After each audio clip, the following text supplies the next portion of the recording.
నమస్తే, good morning, welcome to morning news. చూద్దాం ఈరోజు ప్రజావాణి. ఆత్మగౌరవం, సామాజిక న్యాయం కోసం పోరాటం. సర్దార్ సర్వాయి పాపన్న గౌడ్ గొప్ప యోధుడు. హైదరాబాద్ ట్యాంక్ బండ్ పై విగ్రహావిష్కరణ. 2029లో మళ్లీ కాంగ్రెస్ కి అధికారం ఖాయం.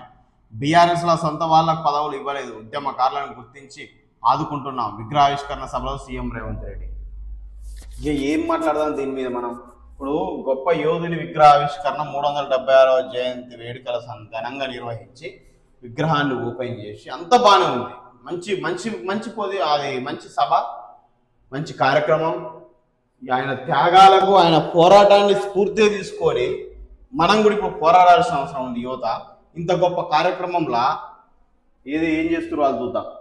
సర్దార్ సర్వాయి పాపన్న గౌడ్ పోరాటం అద్భుతం అని తెలంగాణ సీఎం రేవంత్ రెడ్డి అభివర్ణించారు. అమరవీరుల స్తూపానికి ఉన్న ప్రాధాన్యతే పాపన్న విగ్రహానికి ఉండాలని స్పష్టం చేశారు. మంగళవారం హైదరాబాద్లో సర్దార్ సర్వాయి పాపన్న గౌడ్ 376వ జయంతి వేడుకలు ఘనంగా నిర్వహించారు. హైదరాబాద్ ట్యాంక్ బండ్ పై ఆయన విగ్రహాన్ని మంగళవారం ముఖ్యమంత్రి రేవంత్ రెడ్డి ఆవిష్కరించారు. ఈ కార్యక్రమంలో డిప్యూటీ సీఎం బట్టి విక్రమార్క, పిసిసి అధ్యక్షుడు మహేష్ కుమార్ గౌడ్, పలువురు మంత్రులు, ఎమ్మెల్యేలు, ఎంపీలు, బీసీ సంఘాల నాయకులు పాల్గొన్నారు. చాలా మంచి కార్యక్రమం, భావి తరాలకు స్ఫూర్తిదాయకంగా నిలిచే కార్యక్రమం. ఇక్కడ మన సీఎం రేవంత్ రెడ్డి గారి ప్రసంగం ఏ విధంగా ఉండాలి, సర్దార్ సర్వాయి పాపన్న గౌడ్ యొక్క త్యాగాలను, పోరాటాలను, ఆయన పోరాట ప్రతిమను ఈ యువతను ప్రేరేపించే విధంగా, స్ఫూర్తి తీసుకునే విధంగా అద్భుతంగా ఉపన్యాసం చెప్పొచ్చు. ఆయన 2 మాటలు కూడా చెప్పిండు. కానీ ఆడికి పోయిండు, మళ్ళా ముఖ్య ఆడుందంటే చుట్టూ తిరిగి ఇడికి వచ్చినట్టు మళ్ళీ కేసీఆర్ కాడికి పోయిండు, మళ్ళీ బీఆర్ఎస్ కాడికి పోయిండు. సభ ఏదైనా పర్లేదు, టాపిక్ ఏదైనా పర్లేదు, అది ఏదైనా కానీ చివరికల్లా ముఖ్యమంత్రి గారి టార్గెట్ ఏంది? కేసీఆర్, బీఆర్ఎస్ పార్టీ గురించి చెప్పడం.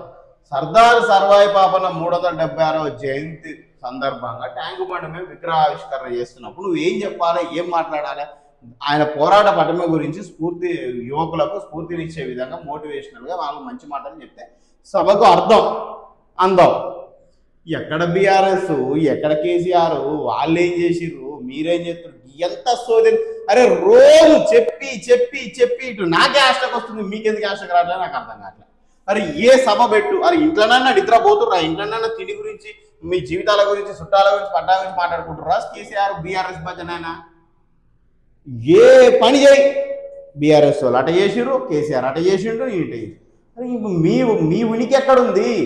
ఈ 2.5 ఏళ్ళ 32 నెలల నుంచి మీ ఉనికే కనబడట్లే.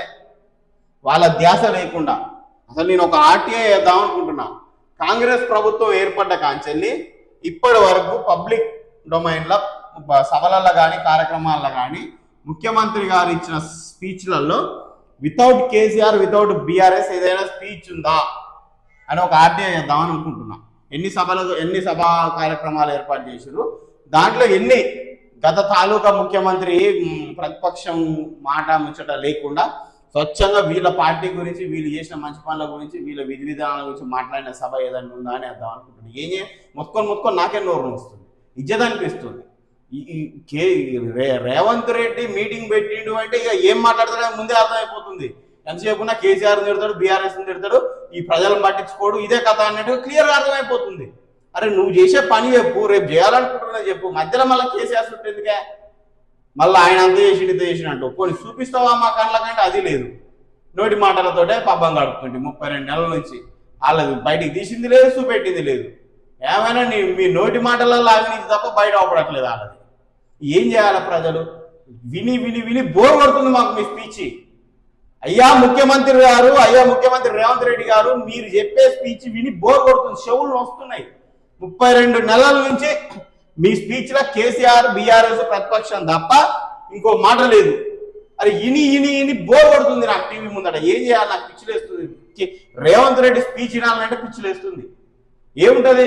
ఆ చుట్టూ తిరిగి ముఖ్యాలు చుట్టూ తిరిగి వచ్చి చూపెట్టినట్టు మళ్ళీ చుట్టూ తిరిగి వచ్చి కేసీఆర్ను, బీఆర్ఎస్ను తిట్టడం తప్ప ఈయన చేసిన పని చెప్పుడు ఉండదు, రేపు చేయబోయే పని చెప్పుడు ఉండదు. ఎంతసేపటికి ఏ పని, సాగు పో, బతుకు పో, ఎక్కడికి పో, ఏ సభ పెట్టు, ఏ కార్యక్రమం అన్నా కానీ, ఎంత ముఖ్యమైనదన్నా కానీ దాని సందర్భం లేకుండా మళ్ళీ చుట్టూ తిరిగి కేసీఆర్ కాడికి, బీఆర్ఎస్ కాడికి పోతుంది. ఇక నా పిచ్చిలేస్తుంది, ఇని బోర్ కొడుతుంది. రేవంత్ రెడ్డి స్పీచ్ వస్తుందంటే ఏముంది, కేసీఆర్ని తిడతాడు, బీఆర్ఎస్ని తిడతాడు, ఇక మళ్ళీ వెళ్ళిపోతాడు ఇంటికి. ఆ ప్రజలకు ఏదో రివిజన్ చేస్తున్నట్టుంది ఫైనల్ ఎగ్జామ్స్ కోసం. ఆ పిచ్చిరెత్తుందా ఈయన దయచేసి ఆ స్పీచ్ రాసేటప్పుడు మార్క్స్ రాయడానికి దండం పెడతానే మెంటల్ ఎక్కుతుంది. ఆ రేవంత్ రెడ్డి స్పీచ్ వినాలంటే నాకు మరి పాడే ఈ వృత్తులు ఇవి ఏం చేద్దాం. మళ్ళీ రేపు ముఖ్యమంత్రి ఏం మాట్లాడినో ప్రజలకు చెప్పాలంటే ఈనాళ్ళను చదవాలను, పేపర్లో చదవడము, టీవీలో చూడడము చేయాలి, ఆ న్యూస్ కవర్ చేయడం చేయాలి. పిచ్చిలేస్తుందా ఈయన ఈయన ఈయన ఈయన 32 నెలల నుంచి కేసీఆర్ భజన, కేసీఆర్ భజన, కేసీఆర్ భజన. ఇక ఆ ముచ్చట తప్ప ఇంకో మాట లేదు రేవంత్ రెడ్డి నోట్లేక. మరి ఇంట్లోనన్నా ఆలోచించకుండా ఆయన జీవితం ఏందో ఆయన గడుపుతున్నా మళ్ళీ ఈ బీఆర్ఎస్ వాళ్ళ చెప్పడం చేస్తున్నా అర్థం కాదు. దయచేసి ముఖ్యమంత్రి రేవంత్ రెడ్డి గారు మీ స్పీచ్ మార్చుకొని నెక్స్ట్ ఏ కార్యక్రమానికి పోతే ఆ కార్యక్రమానికి సంబంధించి యువతకు ప్రజలకు ఏ రకంగా ఉపన్యాసం ఇవ్వాలి, మనం చేసే పనులు ఈ స్పీచ్లో ఎట్లా చెప్పుకోవాలి, ఈ సందర్భానికి ఎట్లా చెప్పుకోవాలని చెప్పుకోరు. కానీ ఆ కేసీఆర్ పాట, బీఆర్ఎస్ పాట వదిలేరు. అయితేనేమో దాని మీద కూర్చొని వాళ్ళు అవినీతి బయట తీసి అరెస్ట్ అనే చేయరు. అటు చేయకపోతే ఇటు చెప్పబడితిరి. అరే ఈయన ఈయన ఈయన ఈయన షోలు వస్తున్నాయి. నాకేదో అందరు ప్రజల పరిస్థితి అట్నే ఉంది. నాకు సోషల్ మీడియా ప్లాట్ఫామ్ ఉంది కాబట్టి దీని ద్వారా చెప్తున్నా, అది చెప్పలేకపోతుంది. గంతే తేడా. తలకాయని వస్తుంది ఆ ప్రజలది మీరు చెప్పేది ఈయన. వెంకయ్య నాయుడిని ఆదర్శంగా తీసుకోండి. సామాన్యుడిగా వచ్చి అసామాన్యుడిగా ఎదిగా కార్యకర్తలకు బీజేపీ అధ్యక్షుడు నబీ హితోక్తి. నిషేధిత జాబితా భూ సమస్యలు పరిష్కారం ప్రక్రియను వేగవంతం చేస్తున్నాం. 24 గంటల్లోనే 34 రిజిస్ట్రేషన్లు పూర్తి. తప్పును సరిదిద్దుకుంటున్నాం. మీడియాతో మాదిరి పొంగిలేటి వివరణ. బీఆర్ఎస్ తో పోలిస్తే రెండింతలు భూ ఆక్రమణలు. 22A నిషేధిత జాబితా పేరుతో దోపిడీకి స్కెచ్. రేవంత్ సర్కార్ తీరుపై మండిపడ్డ ఎంపీ ఈటల. గత బీఆర్ఎస్ పాలనలో జరిగిన భూ అక్రమాల కంటే ప్రస్తుత కాంగ్రెస్ ప్రభుత్వంలో భూ దోపిడీ రెండింతలు పెరిగిందని బీజేపీ ఎంపీ ఈటల రాజేందర్ ఆరోపించారు. ఈయన అల్లనే ఉన్నాడు కాబట్టి నాకు తెలిసే అవకాశం. అంటే అప్పుడు జరిగిన ఆక్రమణల కంటే ఇప్పుడు రెండింతలు జరిగాడు అని అప్పుడు ఒక ఇంత జరిగిందనే అర్థం. మరి చూడు పచ్చి నిజాలు నాయకులు పబ్లిక్ డొమైన్లో మాట్లాడుతుంటే భూ ఆక్రమణలు చేసినప్పుడు బీఆర్ఎస్ మరి ఇప్పటివరకు ఈ ప్రభుత్వం ఎందుకు అవి బయటికి తీయలేకపోతుంది? కేంద్రంలో మీ ప్రభుత్వం ఉంది కదా బీజేపీ, వీళ్ళ భూ ఆక్రమణలు ఎందుకు బయటికి తీయలేకపోతుంది? అంటే అంత సర్వసాధారణం అయిపోయిందా భూ కబ్జాలు, భూ ఆక్రమణలు, అన్యాయాలు, అవినీతులు చేయడం? అది చిన్న విషయమా? అరే ఒక చిన్న గ్రూప్ 4 ఎంప్లాయీ ఒక 1000 రూపాయలు 500 లంచం తీసుకుంటే పట్టుబడితేనే ఆయన సస్పెండ్ చేస్తున్నాం, అవినీతి చేసిన అంటున్నాం, తిమింగలం దొరికిందని రాస్తున్నాం. అలాంటిది భూ కబ్జాలు, కోట్ల రూపాయలు, వేల కోట్ల రూపాయలు, లక్షల కోట్ల రూపాయలు దోపిడీ జరిగే సర్వసాధారణంగా నాయకుల నోట్లంగా మాట్లాడమేంది? మరి నిజాలా, పచ్చబద్దాలా, ప్రజలను పిచ్చోళ్ళని చేసే మాటలా? అప్పటికంటే ఇప్పుడు రెండింతలు జరిగిందంటే అప్పుడు ఒక ఇంత జరిగిందనే అర్థం. ఆయన ఆ ప్రభుత్వంలో ఉన్న వ్యక్తి అంటే పక్క నుండి చూసిన వ్యక్తి కాబట్టి చెప్తుంది కదా. మరి ఈ రాష్ట్ర ప్రభుత్వం ఏం చేస్తుంది, కేంద్ర ప్రభుత్వం ఏం చేస్తుంది? ఈ మౌనం భూ ఆక్రమణలు చేస్తుంటే అంటే కేవలం మీరు రాజకీయ పదజాలం అది ప్రజల్ని పిచ్చోళ్ళని చేసే మాటలా లేకపోతే నిజాలా? ఏమనుకోవాలి? అరే ఒక అవినీతి, అక్రమం, అన్యాయం అనేది అంత సాధారణ పరిభాషలోకి వచ్చేసిందా? అట్లా తీసుకొచ్చిరా మీ నాయకులు? ప్రజలు నమ్మాలనా? మరి నమ్మొద్దా? ఏం జరుగుతుంది అంటే మీ ఇష్టమా? మీ ఇల్లా, మీ వాకిలా, మీ బంధువులదా? ఏంది సమస్య? ప్రజాస్వామ్యం ఇది, ప్రజలది. ఎవరిని దోచినట్టు వాడు అధికారంలోకి రాగానే దోసుక తింటుంటే మళ్ళీ మీరే మాట్లాడుకుంటారు, వాడు అన్ని కోట్లు దొప్పిండు, నేను ఇన్ని కోట్లు దొప్పినా, వీడు రెండింతలు దొప్పిండని. ఏంది ఇంత సర్వసాధారణం అయిపోయింది అవినీతి అనేది మన రాష్ట్రంలో? నాకు తెలిసి భారతదేశంలో ఈ తెలంగాణలో ఉన్నంత అవినీతి తాండవం ఏడ లేనట్టుంది. ఇంత పరాకాష్ఠకి తారాస్థాయికి చేరిపోయింది అవినీతి అనేది మన రాష్ట్రంలో. సాధారణ పరిభాషలోకి వచ్చేసిందా? వాడు 100 కోట్లు వేసిందా? అమ్మా వాడు 100 కోట్లు అంటే వీడు 200 కోట్లు మింగుతాడు. ఇంత సాధారణ పరిభాషలోకి వచ్చేసింది అవినీతి అనేది. ఈ కాలమే సమాధానం చెప్పాలి వీళ్ళకి. మరి ఎల్నినో వేళ ప్రతి నీటి చుక్కకు లెక్క ఉండాలి. తాగునీటికే తొలి ప్రాధాన్యం. పంటలకు భరోసా కల్పించాలి. అందుబాటులో ఉన్న నిల్వల ఆధారంగానే నిర్ణయాలు. కృష్ణా బేసిన్లో 76.63%, గోదావరి బేసిన్లో 68.1% నిల్వలు. నాగార్జున సాగర్లో 164 టీఎంసీల నీరు, ఇంకా 47% వరద జలాలకు అవకాశం. ఇది ఫస్ట్ అయితే తాగునీటికి తొలి ప్రాధాన్యత. పెట్టుబడిదారులకు స్వర్గధామం తెలంగాణ. క్లీన్ ఎనర్జీ మ్యానుఫ్యాక్చరింగ్ హబ్గా రాష్ట్రం. పెట్టుబడిదారులు, ఆవిష్కర్తలు, శాస్త్రవేత్తలకు ఆహ్వానం. 2035 నాటికి 26,000 మెగావాట్ల సోలార్, 8,000 మెగావాట్ల విద్యుత్ లక్ష్యం. హైటెక్స్ లో ఇండియా ఎనర్జీ సమిట్ ప్రారంభించిన డిప్యూటీ సీఎం బయట. ఇదేందో కానీ ఏ ప్రభుత్వం రాని హైటెక్స్ లా సమ్మిట్లు జరుగుతుంటాయి, దావోస్ లో మీటింగులు జరుగుతుంటాయి, వేల కోట్ల పెట్టుబడులు అన్ని పేపర్లోనే కనబడతాయి. అదేందో ఆశ్చర్యం. గత ప్రభుత్వం 10 ఏళ్ళు అసలు పొట్టు పొట్టు వేల కోట్లు, సంవత్సరానికి 30-40 వేల కోట్ల పెట్టుబడులు అంటారు, నిరుద్యోగిత పోతు అంటారు. ఇప్పుడు మా అట్ట చూసుకున్నా 10 ఏళ్లలో 3-4 లక్షల కోట్ల పెట్టుబడులు రావాలి. ఇప్పుడు వీళ్ళు వచ్చిన కాంచెలు కూడా ఇక చూడు, ఇక్కడ ఏముంది 26,000 మెగావాట్లు 2035 నాటికి. ఇంత ఉత్పత్తి అవుతుందా నిజంగా? మరి ఇంత ఉత్పత్తి అవుతుందా? ఈ నోటి మాటలైనా లాస్ట్ ఇయర్ పోయిరు 30,000-40,000 కోట్ల ఎంఓఏలు చేసుకుని వచ్చారు. వాటి పరిస్థితి ఏంది? ఇవన్నీ పేపర్లో నోటి మాటలనే వాడబడతాయి. కార్యాచరణ ఎడిపోద్దో ఓడికి అర్థం కాదు. ఎంత శాతం నిరుద్యోగిత పోద్దో అర్థం కాదు. ఈ లెక్కలన్నీ ఇవాళ మాట్లాడిన రోజు పేపర్లోనే కనపడతాయి, మళ్ళీ తెల్లారి కనుమరుగైపోతాయి. కథలుగా ఆయన అడిగే దిక్కు ఉండదు, వీళ్ళు చెప్పే ఆలోచన వాళ్ళకు ఉండదు. పేపర్లో మాత్రం ఎప్పుడు చూసినా వేల కోట్ల పెట్టుబడులు, బ్రహ్మాండంగా ఉత్పత్తులు, మ్యానుఫ్యాక్చరింగ్ కంపెనీలని పేపర్లో కనబడతాయి. ఇక చూసిన షోలో తేనె పూసినట్టే ఉంటుంది, ఇన్నోని షోలో ఇంకా అట్లుంటుంది. మళ్ళీ తెల్లారితే ముచ్చట ఉండదు. ఇక బీజేపీ జేబు సంస్థగా కేంద్ర ఎన్నికల సంఘం ఇష్టం వచ్చినట్లుగా ఓట్లు తొలగించడం అన్యాయం. 22% ఓట్లు తొలగింపు దుర్మార్గపు చర్య. తెలంగాణలో సార్ ప్రక్రియను పొడిగించాలి. PCC chief Mahesh Goud demand. దగ్గర 73 లక్షల ఓట్లు కోల్పోయింది తెలంగాణ. మరి ఇప్పుడు చూడాలి ఎంతమంది దాంట్లో పెట్టుకుంటారు, ఎంతమంది పోతాయి అనేది. 22A నిషేధ జాబితాను వెంటనే ఎత్తేయాలి. మంత్రి పొంగులేటి శ్రీనివాసరెడ్డి రాజీనామా చేయాలి. పని చేయండి toll free number MLA Thanneer Harish. ఇట్లుంటది. ఆ టోల్ ఫ్రీ నెంబర్ పని చేయట్లేదట.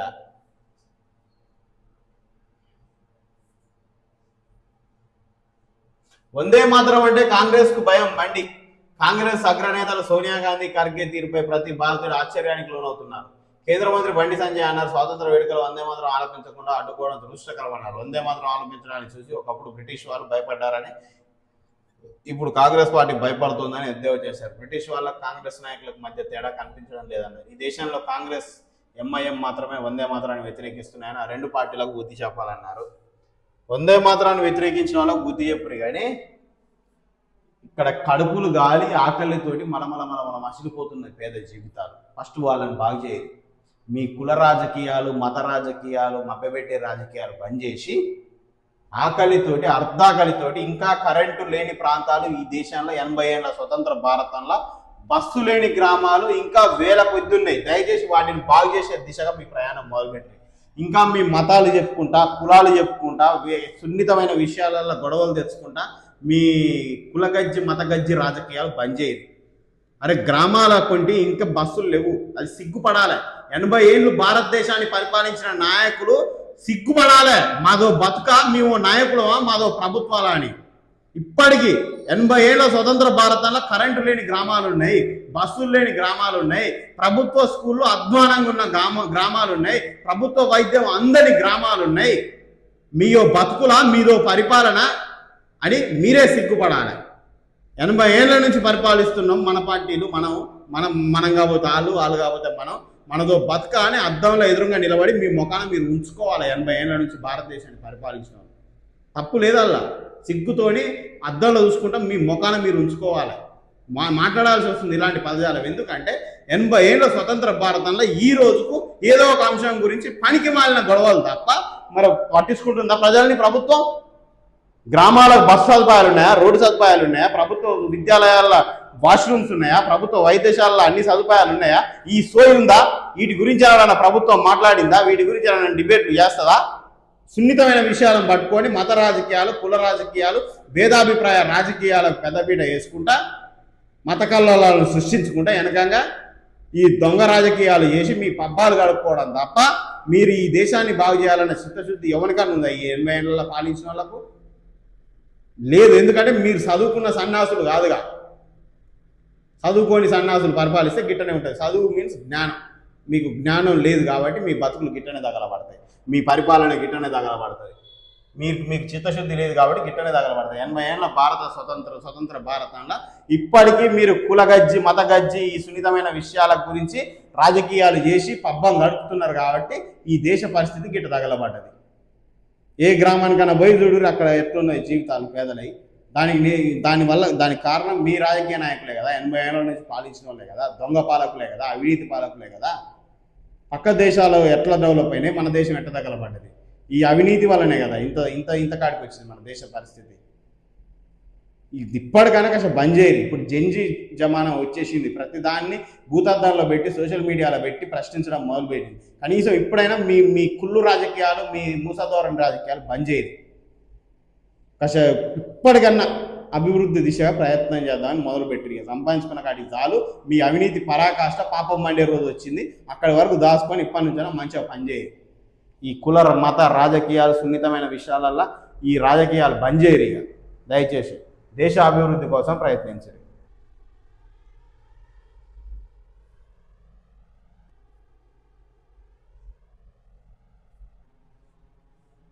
4 ఏళ్లుగా మూతపడ్డ వాటర్ ప్లాంట్ తాగునీటి కోసం సుద్దాల ప్రజల అవస్థలు. ఇది పరిస్థితి. ఇలాంటివి చేయరు. ఎక్కడికక్కడ ఏ గ్రామంలో ఆ గ్రామంలో ఇంత దరిద్రంగా కొట్టుమిట్టాడుతుంది దరిద్రాల ఈ దేశం. దాన్ని చూసుకోరు దయచేసి.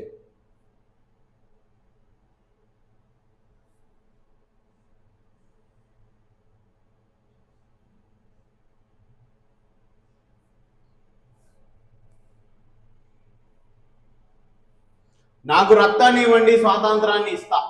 కే సముద్రంలో మారుమోగిన నేతాజీ గర్జన. వివేకవర్ధిని పాఠశాలలో కన్నుల పండుగగా పాపన్న గౌడ్ జయంతి, బోసు వర్ధంతి వేడుకలు వేడుకలుగా ఆశాజ్యోతి సర్వాయి పాపన్న, ఆజాద్ హింద్ ఫౌజ్ సింహం, సుభాష్ చంద్రబోస్ చిత్రపటాలకు ధన్యవాది. అది మరి వాళ్ళ స్ఫూర్తి తీసుకొని మనం ఏం చేయాలి? ఈ అన్యాయాన్ని, అవినీతిని అక్కడికక్కడ తరిమి కొట్టాలి.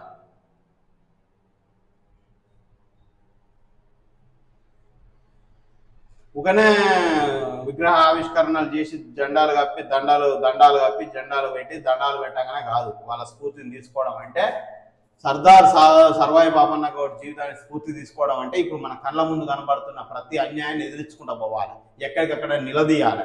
స్ఫూర్తి పొందడం అంటే అది. వేసినమా పోయినమా దండం పెట్టినమా వాట్సాప్లో స్టాటస్ పెట్టుకున్నావా జై సర్దార్ సర్వాయి పాపన్న గౌడ్ 376వ జయంతి శుభాకాంక్షలను పెట్టుకుంటే నువ్వు దేశభక్తునివి కాదు, సర్వాయి పాపన్న భక్తునివి కాదు, ఆయన స్ఫూర్తి తీసుకున్నోనివి కాదు. స్ఫూర్తి తీసుకుని ఏంది? స్ఫూర్తి తీసుకోవడం అంటే స్వతంత్ర సమర యోధులది, ఇలాంటి గొప్ప గొప్ప వ్యక్తులది, పోరాట యోధులది, మేధావుల స్ఫూర్తి తీసుకోవడం అంటే ఏంది? స్టాటస్లు పెట్టుకొని శుభాకాంక్షలు తెలియజేసుకోవడా? నీ కళ్ళ ముందు జరిగే అన్యాయాన్ని అక్కడ నిలబడి ప్రశ్నించడం, జ్ఞానం వచ్చింది కాబట్టి జ్ఞానవంతంగా ప్రవర్తించడం. సర్దార్ సర్వాయి పాపన్న గౌడ్ ఏం చేసిండు? ఏం చేస్తే ఈరోజు 376వ జయంతి వేడుకలు కూడా మనం ఘనంగా జరుపుకునే పరిస్థితి వచ్చిందంటే, ఆ రోజు ఉన్న అన్యాయానికి వ్యతిరేకంగా పోరాడిండు. ఒక సర్వసాధారణ కుటుంబం నుంచి ఒక రాజుగా గెలిచిండు. మరి దాన్ని స్ఫూర్తిగా తీసుకొని మనం ఏం చేయాలి? మన కళ్ళ ముందు జరుగుతున్న అన్యాయాన్ని ప్రశ్నించాలి, అవినీతిని ఎండగట్టాలి. ఆ స్ఫూర్తి తీసుకోవాలి. ఉత్తగానే పోయినామా, దండలు వేసినామా, సప్పట్లు కొట్టినామా, వాట్సాప్ స్టాటస్ పెట్టుకున్నామా కాదు. కొందరు మారాలి.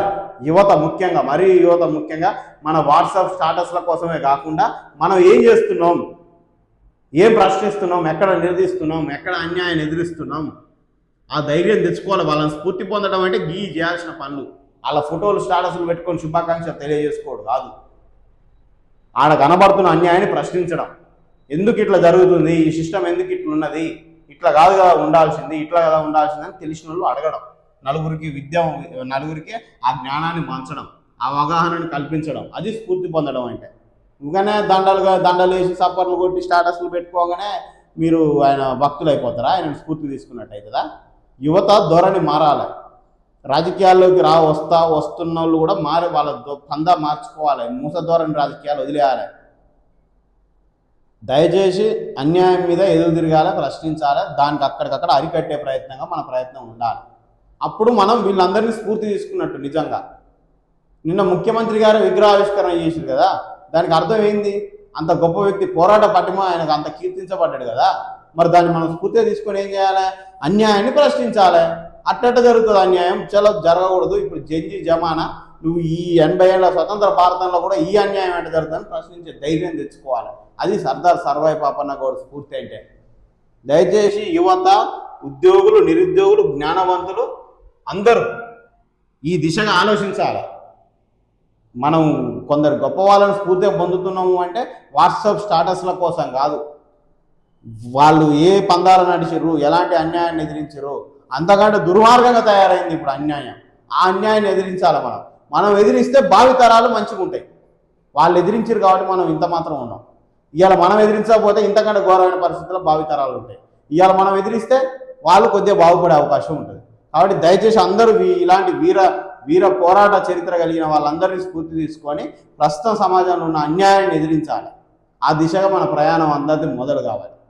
ఇది స్ఫూర్తి పొందడం అంటే ఆ పనిలో ఉండండి అందరూ. రైట్.